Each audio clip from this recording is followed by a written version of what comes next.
आपल्याला सगळ्यांना माहिती आहे की परवा पाचोरा आणि भडगाव मतदारसंघामध्ये म्हणण्यापेक्षा जवळपास जळगाव जिल्ह्यामध्ये अतिवृष्टी सदृश्य परिस्थिती संपूर्ण जळगाव जिल्ह्यामध्ये निर्माण झाली होती। त्यातल्या त्यात पाचोरा आणि भडगाव मतदारसंघामध्ये एका बाजूला हसू तर दुसऱ्या बाजूला दुःख, म्हणजे आनंद आणि दुःख असे दोघेही आपल्याला त्या ठिकाणी म्हणता येईल।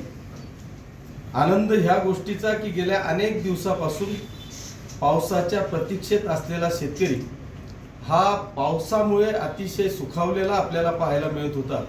पण दुसऱ्या बाजूला ती जी अतिवृष्टी झाली त्या अतिवृष्टीमुळे भडगाव तालुका 61च्या 61 गावं हे पाण्याखाली होते, अशी परिस्थिती निर्माण झालेली होती। मी गेल्या 25 वर्षापासून राजकारणात आहे। 25 वर्षात अनेकदा दुष्काळ मला पाहायला मिळाले, कधी ओला असेल कधी कोरडा असेल, परंतु जी काय परिस्थिती मी अनुभवली ती इतकी भयावह होती की सगळ्या गावांचा संपर्क तुटलेला होता। मी अक्षरशः 4-5 गावांमध्ये जाऊ शकलो नाही, अशी परिस्थिती पाण्याने झालेली होती। म्हणजे ढगफुटी सदृश्य परिस्थिती, जे काय पेणगावच्या पायथ्याशी इतकी मोठी ढगफुटी झाली आणि तिथून सरळ जे पाणी आलं ते प्रत्येक गावामध्ये शेतामध्ये जर का गेलं तर कमरेबरोबर गुडघ्याबरोबर मांडीबरोबर पाणी या प्रत्येक शेतामध्ये होतं। म्हणजे एका बाजूला पिकांची अतिशय चांगल्या पद्धतीची परिस्थिती असताना ते सगळे पिकं उद्ध्वस्त झाले, जमीन खरडली गेली, विहिरी पाण्याखाली गेल्या, इतकी भयानक अवस्था त्या भडगाव तालुक्यात होती। तीच परिस्थिती पाचोरा तालुक्यात सुद्धा जवळपास 65 ते 70 मिलीमीटर पाऊस हा पाचोरा तालुक्यात देखील झालेला आहे। परंतु भडगाव तालुक्यात हा जवळपास 100 ते 105 मिलीमीटरच्या वरती पाऊस झाल्यामुळे प्रचंड नुकसान आमच्या शेतकरी बांधवांचं झालं। अनेकांच्या दुकानांमध्ये घरांमध्ये पाणी गेलं, अनेकांची ज्वारी बाजरी जे काय खरेदी करता किंवा विक्री करता त्यांनी राखून ठेवलेली होती ती ज्वारी बाजरीचं नुकसान झालं, दुकानांमध्ये पाणी घुसलं। अनेक शेतकऱ्यांचं खत मटेरियल जे घरात आणून ठेवलेलं होतं ते खत मटेरियलचं नुकसान झालं, गाई म्हशी बकऱ्या वाहून गेल्या, अशी परिस्थिती आज भडगाव तालुक्यात निर्माण झालेली आहे। तात्काळ आपण तहसीलदारांना पियायला सोबत घेऊन आपण गेलो। 2-4 कुटुंब तर अक्षरशः म्हणजे बचाव कार्याकरता आपण पूर्ण टीम बादसर गावामध्ये घेऊन गेलो।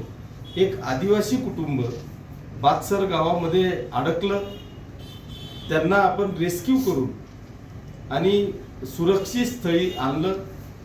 त्याच्यात 2-2, 3-3 महिन्याचे बालक देखील होते, त्यांना आपण सुरक्षित काढलं। तीच परिस्थिती पथराळला होती की दोघेही बाप बेटे शेतात असताना अचानक त्या धरणात पाणी वाढलं आणि ते एका झाडाचा सहारा घेऊन ते झाडावर चढून बसले। शेवटी त्यांना देखील गावकऱ्यांनी रेस्क्यू करून सुरक्षित काढलं। त्याच्यामुळे जरी जी नाही पण वित्तहानी ही प्रचंड झालेली आहे। म्हणून मी तर आज सकाळीच माननीय जिल्हाधिकारी बोललो, जिल्हाधिकाऱ्यांना विनंती केली की आपण एक शेताचा पंचनामा करण्यापेक्षा सरसकट ओला दुष्काळ आपण जाहीर करावा किंवा सरसकट पंचनामे करून आमच्या सर्वांना तात्काळ दिलासा द्यावा, अशा पद्धतीची विनंती आपण त्या ठिकाणी केली।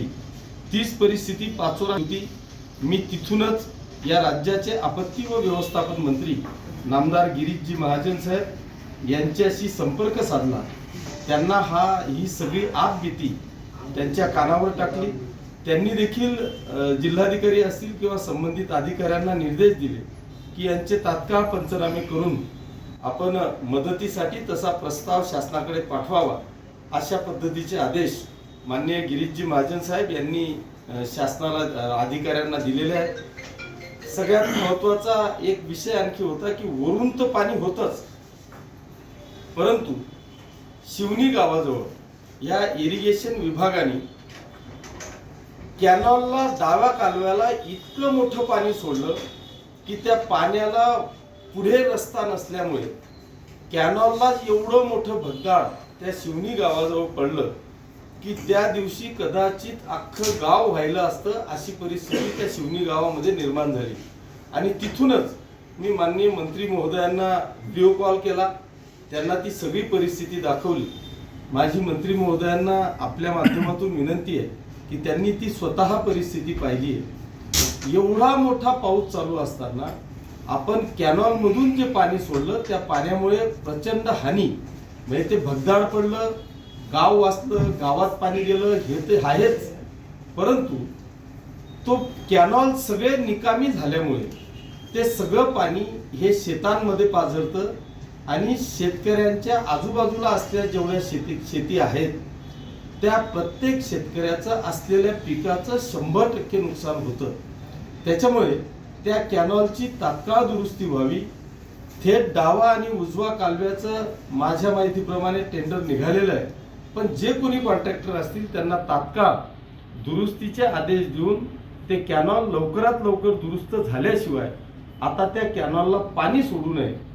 सोडायचंच असेल, कारण त्याला नदीला आपल्याजवळ जागा आहे.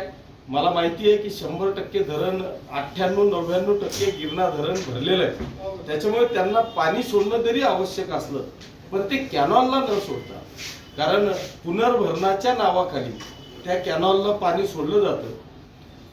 आपण आता जर एरंडोल पारोळ्या करता आपण ते पाणी सोडतो, पण आता एरंडोल पारोळ्यामध्ये सुद्धा इतकी अतिवृष्टी झाली आहे की तिथले सुद्धा सगळे नाले, खोले, बंधारे, बांध सगळे भरलेले आहेत. त्याच्यामुळे आता त्या कॅनॉलला अजिबात पाणी सोडू नये. सोडलं ज्या दिवशी सोडायचं आहे तिथपर्यंत ते कॅनॉल दुरुस्त झाले पाहिजे, त्याच्याशिवाय त्याला सोडू नये. कारण तमाम शेतकरी बांधव त्यांची पिकं या कॅनॉलच्या पाण्यामुळे उद्ध्वस्त होतात. म्हणून माझी विनंती माननीय मंत्री महोदयांना आहे, जलसंपदा मंत्री आदरणीय गिरीश भाऊ महाजन साहेबांना आहे की आपण तातडीने ते कॅनॉल दुरुस्त करण्याचे आदेश द्यावे.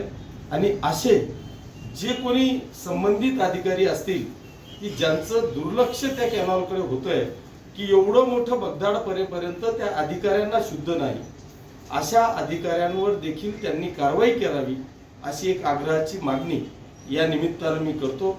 आपल्या माध्यमातून सगळे जे पीडित शेतकरी आहेत, नुकसानग्रस्त शेतकरी बांधव आहेत, या प्रत्येकाला मी विनंती करतो की आपण काळजी करण्याची आवश्यकता नाही. आपल्यापर्यंत ह्या 2-4 दिवसात जी काही यंत्रणा आहे, मग आपला तलाठी असेल, मंडळ अधिकारी असेल, कृषी सहाय्यक असेल किंवा ग्रामसेवक असेल, यांची जी टीम आहे ही टीम लवकरच आपल्यापर्यंत पोहोचते आहे.